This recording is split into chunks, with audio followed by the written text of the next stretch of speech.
বন্ধুরা, পিএসএল 2026-এ ঘটে গেল এক বিশাল কেলেঙ্কারি। খোদ পাকিস্তানের তারকা ক্রিকেটার ফখর জামান, শাহীন আফ্রিদি এবং হারিস রউফের বিরুদ্ধে উঠেছে বল টেম্পারিংয়ের মারাত্মক অভিযোগ। চলুন মাত্র 2 মিনিটে জেনে নিই এই ঘটনার আদ্যোপান্ত। গত 29শে মার্চ গাদ্দাফি স্টেডিয়ামে মুখোমুখি লাহোর কালান্দার্স এবং করাচি কিংস। ম্যাচটা ছিল চরম উত্তেজনার। লাহোরের দেওয়া 128 রানের টার্গেট তাড়া করছিল করাচি। 19 ওভার শেষে শেষ 6 বলে করাচির জয়ের জন্য দরকার ছিল 14 রান। আসল নাটক শুরু হয় ঠিক তখনই।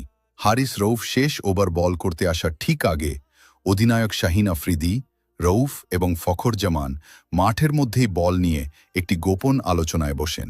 অভিযোগ ওঠে ঠিক সেই সময়েই ফখর জামান ইচ্ছাকৃতভাবে বলটির অবস্থা বিকৃত করার বা টেম্পারিংয়ের চেষ্টা করেন। কিন্তু মাঠের অ্যাম্পায়ার ফয়সাল আফ্রিদির চোখ এড়ানো সহজ ছিল না। তিনি সাথে সাথে বলটি নিজের হাতে নেন এবং স্কয়ার লেগ অ্যাম্পায়ার শরফুদ্দৌলার সাথে দীর্ঘ আলোচনা করেন। এরপর 2 অ্যাম্পায়ার মিলে নিশ্চিত করেন যে লাহোর কালান্দার্সের খেলোয়াড়রা বলের সাথে কারচুপি করেছেন। শাস্তি হিসেবে অ্যাম্পায়াররা সাথে সাথে করাচি কিংসকে 5 রানের পেনাল্টি উপহার দেন। এর মানে হল শেষ ওভারে করাচির টার্গেট 14 থেকে কমে দাঁড়ায় মাত্র 9 রানে। পাশাপাশি পুরনো বলটি বদলে ফেলা হয়। এত বড় সুবিধার পর করাচি কিংস 3 বল বাকি থাকতেই অনায়াসে ম্যাচটি জিতে নেয়। ম্যাচ শেষে পুরস্কার বিতরণী অনুষ্ঠানে ধারাভাষ্যকার রমিজ রাজা যখন শাহীন আফ্রিদিকে সরাসরি এই বিষয়ে প্রশ্ন করেন, তখন শাহীন পুরো বিষয়টি এড়িয়ে যান।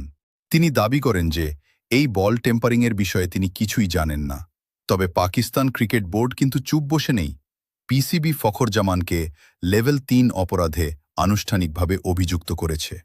দোষী সাব্যস্ত হলে তিনি 1 থেকে 2টি ম্যাচে নিষিদ্ধ হতে পারেন। আপনাদের কি মনে হয়, ফখর জামান কি সত্যিই দোষী? কমেন্ট করে জানান।